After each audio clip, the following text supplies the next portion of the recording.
कोहली के अग्रेशन में पूरी चेन्नई की टीम बिखरती हुई दिख रही थी। जहां चेन्नई का उस मैच में जीवित रहना भी मुश्किल हो चुका था, वहां से धोनी की धुरंधरी ने आरसीबी के गेंदबाजों को चकनाचूर करके रख दिया। जब कोहली का अग्रेशन भी कैप्टन कूल धोनी के आगे कुछ नहीं कर पाया।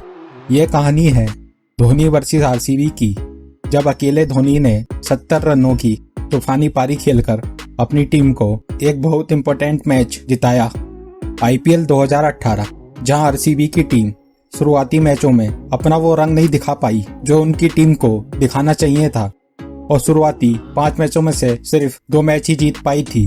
वहीं दूसरी तरफ धोनी के धुरंधर 5 में से 4 मैच जीत के आ पहुंचे थे बेंगलोर के गढ़ चिन्नास्वामी स्टेडियम में, जहां आरसीबी आर्मी की बदौलत बेंगलोर को वो ताकत मिलती है जो शायद ही किसी और टीम के पास है। लेकिन थाला की फैन बेस दूसरों के गढ़ को भी दहा देती है। 25 अप्रैल 2018 बेंगलोर का चिन्नास्वामी स्टेडियम, और सामना होने वाला था कोहली वर्सेस धोनी का। ये 2 खिलाड़ी भारतीय क्रिकेट के सबसे महान खिलाड़ियों में से एक हैं, और आज इनकी टीम की कांटे की टक्कर होने जा रही थी। मैच की शुरुआत होती है कोहली के बेंगलोर में। धोनी ने टॉस जीतकर पहले गेंदबाजी करने का फैसला किया, ये सोचकर कि चिन्नास्वामी स्टेडियम है, यहाँ चेस करना बहुत आसान होगा। पारी की शुरुआत होती है और क्विंटन डी कॉक और विराट कोहली तैयार थे धोनी के धुरंधरों का सामना करने के लिए। पहले 4 ओवरों में आरसीबी की कमाल की शुरुआत होती है, लेकिन 5वें ओवर की दूसरी गेंद पर आरसीबी अपने कप्तान विराट कोहली का विकेट गंवा देती है, जिसके बाद क्रीज पर आ चुके थे सुपरमैन एबी डिविलियर्स, जिन्होंने आते ही आक्रामक शॉट से सीएसके के गेंदबाजों का स्वागत किया। डी कॉक और डिविलियर्स की शानदार साझेदारी के चलते आरसीबी 13 ओवर समाप्त होने तक 138 रन बना चुकी थी।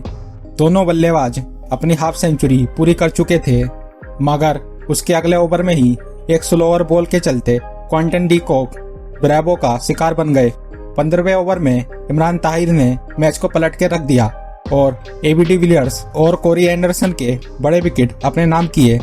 अब आरसीबी की टीम अपने 4 विकेट गंवा चुकी थी। उसके बाद कोई भी बल्लेबाज अपनी छाप नहीं छोड़ पाया, मगर फिर भी आरसीबी का एक अच्छा फिनिश हुआ और 20 ओवरों के खत्म होने तक आरसीबी की टीम ने 8 विकेट के नुकसान पर 205 रन जड़ दिए। अब धोनी की सीएसके के सामने 206 रनों का बड़ा लक्ष्य था, लेकिन चिन्नास्वामी के चेजिंग ग्राउंड में इस टारगेट को चेज करना इतना मुश्किल भी नहीं था। अब धोनी के धुरंधर तैयार थे आरसीबी के बॉलिंग अटैक का सामना करने के लिए। शेन वॉटसन और अंबाती रायडू पिच पर आ चुके थे, मगर उनकी शुरुआत उनके मुताबिक नहीं हुई और पहले ओवर में ही चेन्नई की टीम ने शेन वॉटसन का बड़ा विकेट गंवा दिया था।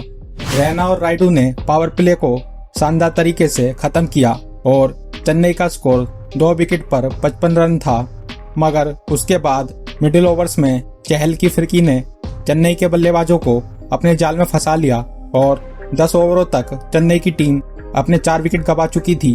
अब क्रीज पर आ चुके थे महेंद्र सिंह धोनी, जिनके ग्राउंड में उतरते ही सारा स्टेडियम उनके नाम से चिल्लाने लगता है, और अब कंधों पर जिम्मेदारी थी यहाँ से अपनी टीम को जिताने की।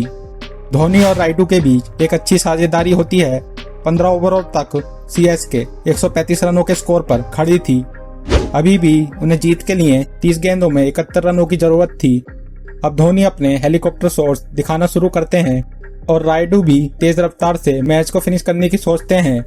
अगले 4 ओवरों में धोनी और रायडू ने मिलकर मैच को अपनी तरफ झुका लिया था। कोहली की आरसीबी को इस मैच को खोने की उम्मीद लग रही थी। अब चेन्नई को 6 गेंदों में 16 रन की जरूरत थी और स्ट्राइक पर थे ड्वेन ब्रेवो। पहली 2 गेंदों में 10 रन जड़कर ब्रेवो ने इस जीत को आसान कर दिया था और अगली गेंद पर स्ट्राइक दी एमएस धोनी को। अब 3 गेंदों में मात्र 5 रनों की जरूरत थी।